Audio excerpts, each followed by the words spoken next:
Ganduni marse ganabdi kute Namal gota kosi rakafte Gada buncha ramfachifta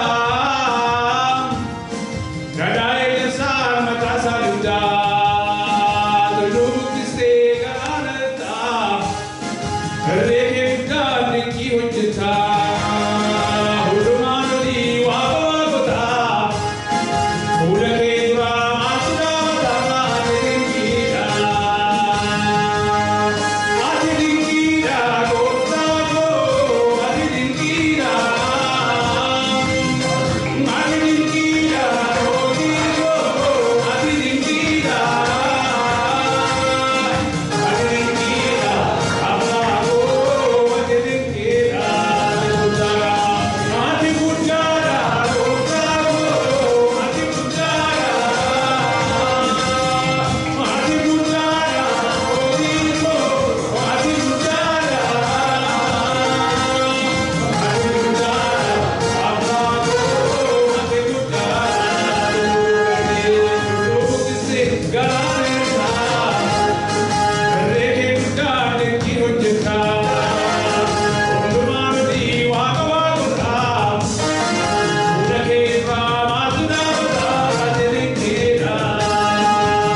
isaatiin nuuf laatte maqaan kee haa eebbifamu. Ati guddaadha galanni siif haa ta'u. Ati dinqiidha maqaan kee haa eebbifamu. Warra du'aan marfamanii jiraatan bilisa baafta galanni siif haa ta'u. Warra fira hin qabneef firataadha galanni siif haa ta'u. Seenaa du'aa jireenyatti jijjiirta galanni siif haa ta'u. Akkasiif jiraannuuf nu waamte maqaan kee haa eebbifamu. Jireenya nurraa barbaadda gooftaa maqaan kee haa eebbifamu. Jireenya nuuf laatte kana siif jiraachuu akka dandeenyu nu gargaari. Boloota koo gargaari. Sagaleen kun qajeelfama jireenyaa nuuf haa ta'u. Siif jiraachuudhaan tarkaanfii tokko lama sadii gara fuulduraatti deemuu akka dandeenyu nu gargaari. Jireenya achumee keessaa nu baasi. Jireenya amaleeffatame keessaa nu baasi. Jiraataadha. Ati dinqiidha. Ati guddaadha. Jireenya guddummaa kee madaalu jiraachuu akka dandeenyu nu gargaari. Galanni ulfinni siif haa ta'u. Maqaan kee eebbifamu. Waan dhageesseef ulfaadhu. Maqaa Yesuusiif jedhi ameen.